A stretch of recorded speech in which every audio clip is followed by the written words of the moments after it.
so that my shoes do not get the inside of the car dirty, I put them in shower caps. And so the shower cap just goes around the shoe and it goes off to the side, and now I don't get my car dirty. So that's my little camp hack that I'm pretty proud of. That one's brilliant as well. Hi everyone, welcome back to our next video. Today we're here with Erik, and Erik is an unusually smart young man, really smart.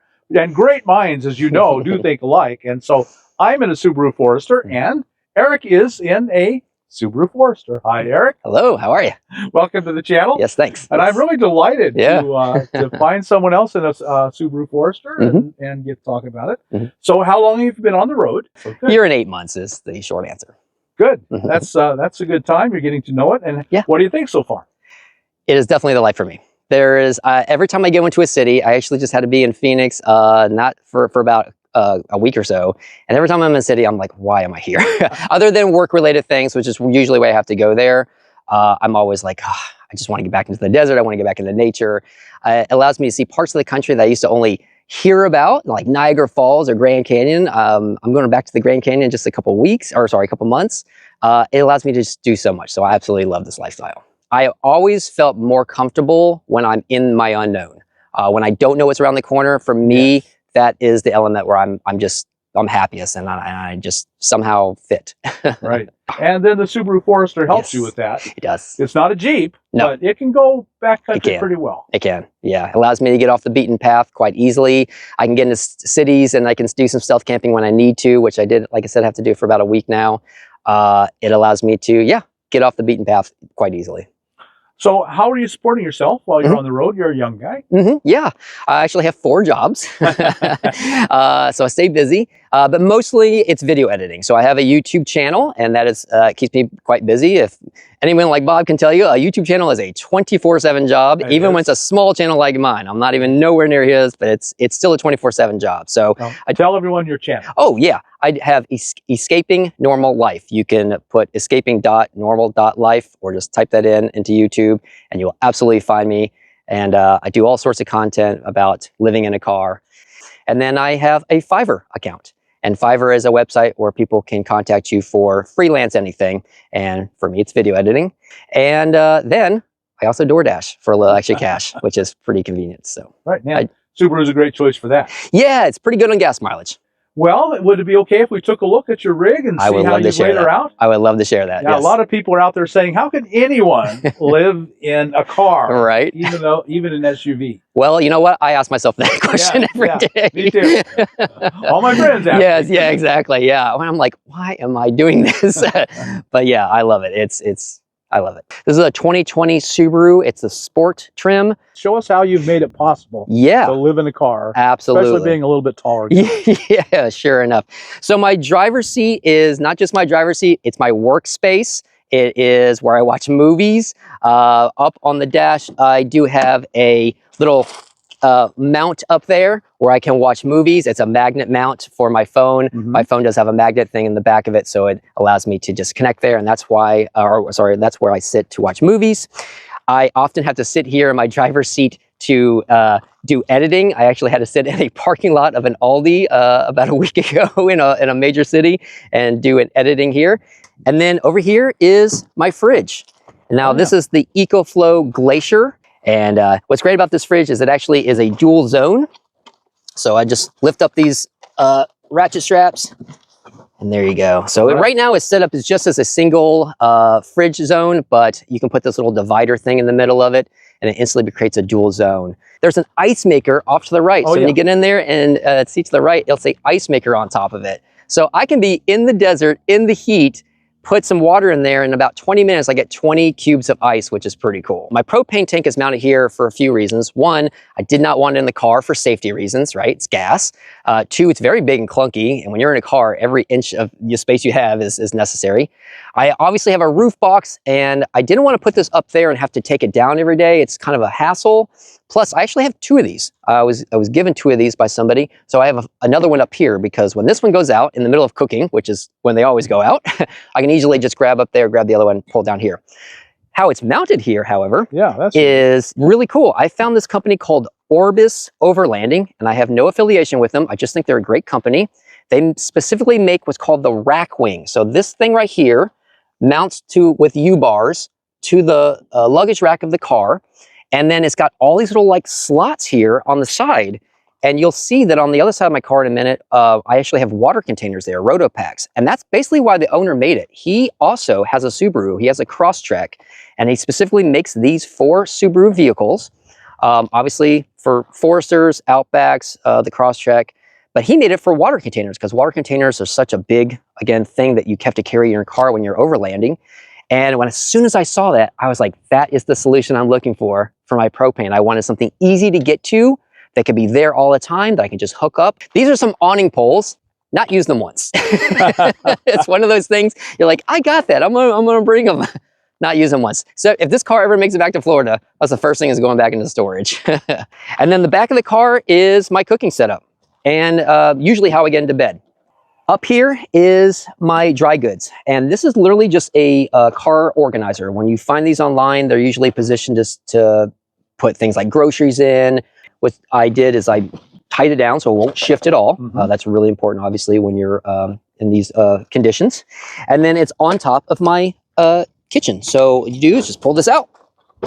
Second one comes out, and I got a full kitchen on the road. I needed a 2-burner stove. I do quite a bit of cooking. So I needed a 2-burner where I can have 2 things going. And when I go to cook, this is where I set up to the propane. So I got this hose, attach it to the stove and then attach it to the propane. And I'm cooking literally 30 seconds or so. And I have 2 pieces of cookware, which is a cast iron skillet. And I can throw that on a fire, which I love to do when I can get a fire going. And then I just have like a little kettle for coffee, and there's a little pot to boil some water and stuff in. Again, do oatmeal, stews, soups, rice, stuff like that. Little slide out drawer here comes with it, which is really nice. So when I go into bed in the night, I'll show you my bed from the other side in a minute as well. But this bed, first off, is a great bed. This is made by Deep Sleep, and I really, truly do sleep very, very well on it. This one right here, specifically made for this car, I'll show you how it's cut out to fit the Forester. They make it for different makes and then different models within those makes. So check out Deep Sleep Overlanding. But when I go to lay down, I get in usually through the back. When I take my shoes off, so that my shoes do not get the inside of the car dirty, I put them in shower caps.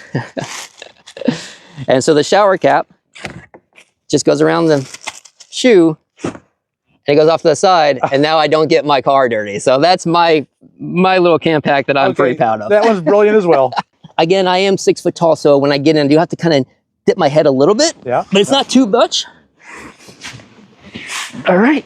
Oop. And then that's me laying down. My front seat is moved up a little bit, but not a whole lot. You'll see that I go up even more. Yeah, I definitely can. Yeah. So you still have your seats in it. Yeah, it was really important for me to have a build where I can literally in about an hour, hour and a half, take everything out of this car and go right back to factory settings. I didn't really want to do a lot of modifications to this car, take everything out. So the back seats are still in there. So they're just folded down. I have tons of stuff underneath there, but yeah, they're just folded down. Above my head is a cargo netting where I keep all of my jackets and winter gear. And then I also have little fairy lights, so up on the ceiling. And these are my night lights at night. And they really help so that you don't have to turn on the dome light in the car, waste down the battery in the car. But also dome lights are just very bright. This is the other side of the car where I have, again, one of these Orbis Overlanding rack wings, as they call them.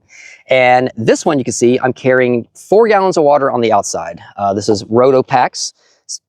Actually, not technically the Rotopacks brand, but it's the same thing. So I found this little spout a little while back, and this makes it so much easier to just get water out of the car when I need to. So I brush my teeth, get some water in a cup or whatever. So much more convenient. Up here is a road shower.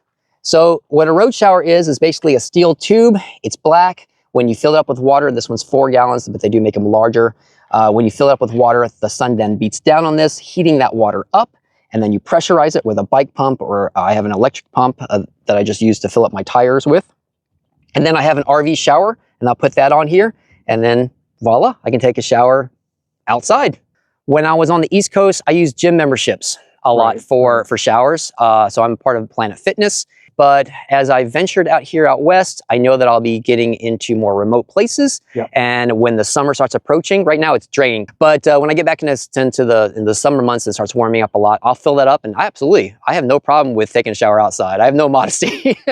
So yeah, that's something I will absolutely use. If I've gone on a couple days on some hiking trips and things, I'll come back and get every one of those. As most people would see, I don't have a bathroom or anything in a car. Car's a pretty small place. So as a man, as a guy, that's probably a little bit easier for us. But sometimes you have to do other things. So I have a shovel for that purpose. But down the bottom of the car, below the bottom where I sleep, is bathroom things. So this is my, obviously, passenger side of the vehicle. Now, this is where I keep my closet. So my closet is another one of those closet organizers. And then on the bottom of the passenger side is where I have that collapsible sink. So this is what comes with the kitchen. And then I have not only the 4 gallons of water you saw in the Rota packs earlier out on the outside of the vehicle, that's kind of my emergency water. I have 5 gallons inside the vehicle. There's a little hook in the Subarus. I don't know if it's all a mix of the Subarus, but there's a little hook here. Yeah. And you pull it down and it works really well for me. You can hang a light or anything there, right? Yeah. But yeah, I love this. Or it's got a little thing. So here a little stand on the back. So sometimes I'll just put it up here and then, use that to brush my teeth or something. Yeah, the key, again, is we're living out of the vehicle. Yes. Not really in it. Yes, exactly. So you have to think about any ways you can use the space outside the vehicle. So underneath my mattress, this is actually a table. And this, I thought, was probably one of the greatest finds I found because I needed this thing to set up. And first off, this is the table. It's made by Nemo. Yeah, Nemo equipment, which makes really great stuff. When you unfold it, 2 little feet are going to kick out on it. And you can use that as a table in itself. It's a tray. Yeah, it's a little tray, right? You can put anything on it. But the real magic happens when you flip it over.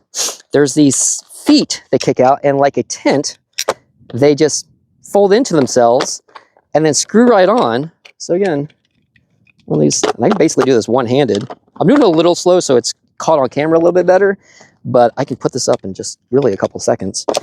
And yeah, look, I'm just doing this all with one hand. And then you're gonna see this little table